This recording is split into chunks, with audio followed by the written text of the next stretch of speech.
Welcome to Boomer11 and my name is Jen Abraham. Today we're going to be talking about Ravichandran Ashwin. This is part of our player analysis series that we are doing together.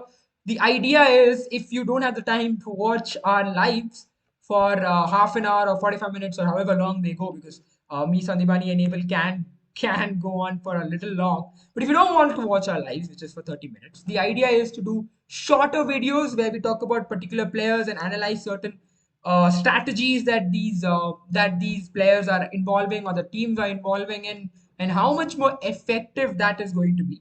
These are going to be our concerns. But today we're going to be talking about Ashwin.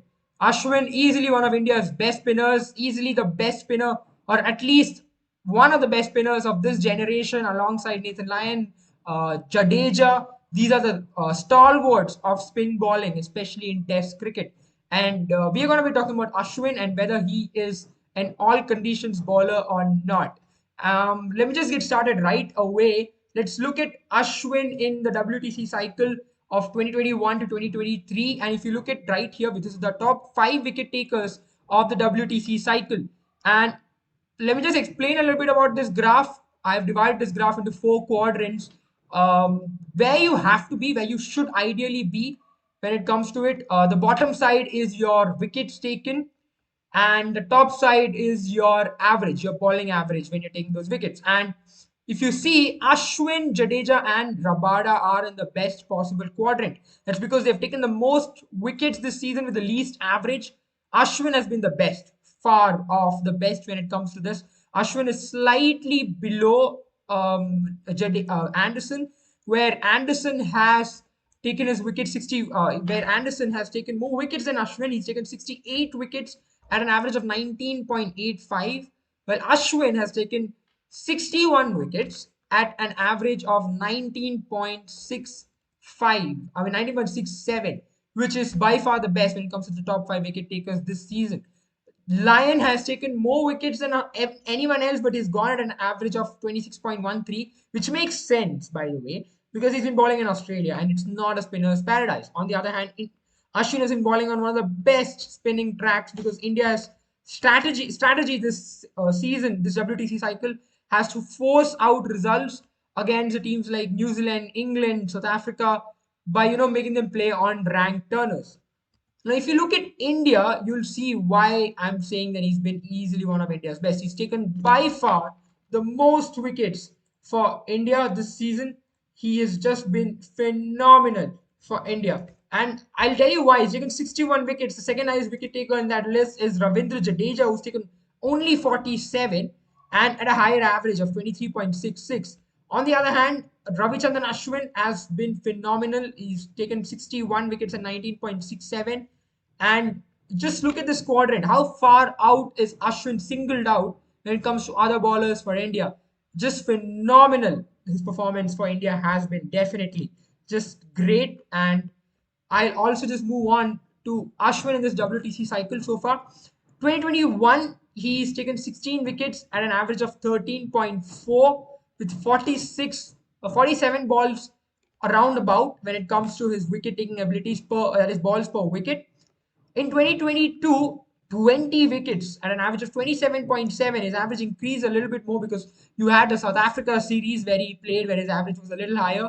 And his balls per wicket as well just went that bit at 57.7, which makes sense because South Africa is not a place where spinners are preferred as much by their captains. Fast bowlers reign more. They are given more overs, and it is understandable why Ashwin's average and balls per wicket increased. 2023, again, they came back to India slightly. 25 wickets at an average of 27.7, 40 balls per wicket. These are all good statistics. I mean, I know 2021 was his best year by far, but then you would also have to say that he's played more tests in 2022 and 2023, and therefore his average and balls per wicket has been slightly inflated. Let's move on. Now, this is Ashwin's career throughout the history of his career. He's not played much in New Zealand. He's not gotten much overs to ball in New Zealand. Again, makes sense. You give your fast bowlers more overs in New Zealand, isn't it? But let's look at the Sena countries in specific. 39 wickets in Australia, 42.2 average. 86.3 balls per wicket. Now, that means he takes more than 10 overs to take a wicket. Again, it makes sense because in Australia, you have to slow cook the batters, you take more time. England, though, he's been phenomenal. He's taken an average of 28.1 wicket and 67 balls per wicket. I think that's not easy to rank up as a spinner. And you'll see that when we compare it to top four spinners and then to Jadeja, and Nathan Lyon as well. India, though, he's been phenomenal. No question. Easily the best bowler in India when it comes to it. When it comes to off spin bowling, easily the best off spinner in India, whether it be Indian bowlers or whether it be any other situation whatsoever.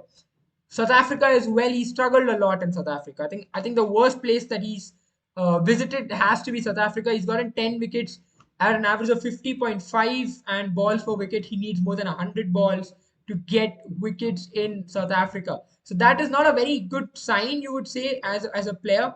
Um, I mean, he's struggled for sure. In 6 innings that he's played, he's bowled 64 overs, and he's only managed to get the amount of wickets that you can see on screen, which is just 10 wickets. So he has struggled, and there's no denying that whatsoever.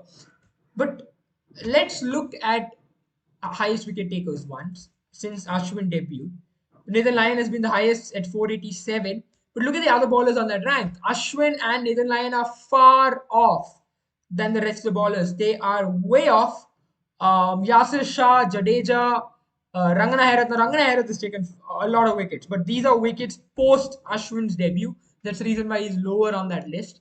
But still, you would have to say that Ashwin and Nathan Lyon have been miles apart from the rest of the bowlers.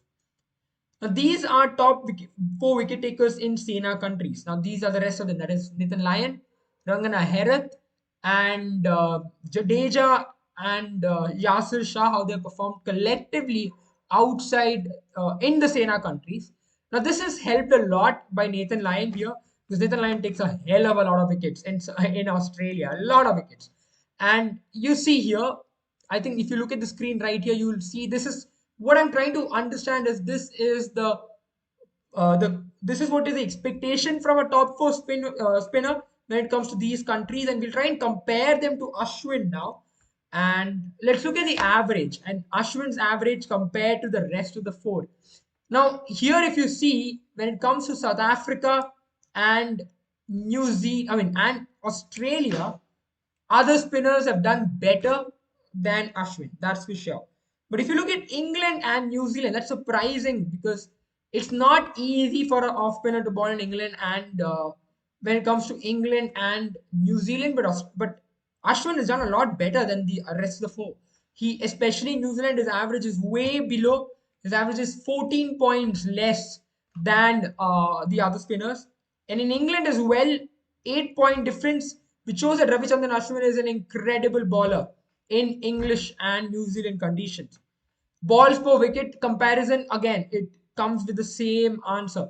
When it comes to New Zealand, top four spinners have really been way, way, way worse off than Ravichandran Ashwin. Ravichandran Ashwin, I think the reason for that for me personally is because Ashwin tends to go get more drift than these four spinners. Then Rangana Herath, Yasir Shah, Nathan Lyon, Ravindra Jadeja, all of these bowlers, they work on angles. Nathan Lyon tries to take the ball away from the Australian, from the batter, from the right-hander, try and get the ball away and then spin in. Yasir Shah and Jadeja, they try to spin the ball towards the off stump, middle stump, and get the ball to turn away. So I think that's the reason why, on the other hand, Ashwin has gotten more drift. He can drift the ball away from the from the right-handers and bring the ball into the left-handers based on drift. And New Zealand and England and New Zealand rather, because you've got those breeze blowing and it helps the swing bowlers, you would see that Ashwin is able to get that drift in, and he is able to generate more wickets with less amount of balls balled. I think especially in New Zealand, it's just incredible to get a wicket below 10 runs, 10 overs, and even in England, in just 11 overs, he's able to pick a wicket up. Phenomenal, I would have to say, from Ashwin. Now, finally, let's look at the overall Sena performance, right? Nathan Lyon, easily the best bowler in Sena conditions, and the reason for that is because his numbers inflate a lot more because he bowls in Australia time and time again. But if you look at Ashwin and Jadeja, they're not far away from each other. Ashwin has balled a lot more overs, hence he's gotten more wickets. But Jadeja, he's gotten less wickets and less overs that he's balled. But he is slightly better than Ashwin when it comes to Sena countries, but he's not far away. So for me, how I would go about it is, I think for me, Jadeja can be played as a batting all-rounder because of the kind of improvement that he's had in Test cricket. He can easily fit in as your number five, number six batter, and I think Ashwin should be a bowling all-rounder. And I think when you do that, you're able to lengthen your bowling attack and then be able to play three fast bowlers who are not the best bowlers. In the words of Ollie Robinson, it's okay if you can play three genuine number 11s. Maybe it can be Shami, Bumrah, and Siraj. Or if Bumrah is not available as he has been in nowadays, maybe an Umesh Yadav. But I think you can easily play Ashwin and Jadeja in these conditions. And if you take my opinion on WTC, I think India misread the pitch. The pitch was green on top. It was going to get drier and drier because of the dry grass covering underneath the fresh green grass, which India misread. And I think Ashwin would have been a key weapon. And I think Ashwin is still a very good bowler when it comes to Sena conditions. Not the bowler that he is in India, but it's understandable because India, you give him the kind of wickets he wants. Sena countries don't give him, but he's still a good bowler in those conditions. Thank you guys. I hope you enjoyed this analysis and I hope you come back for more. Thank you.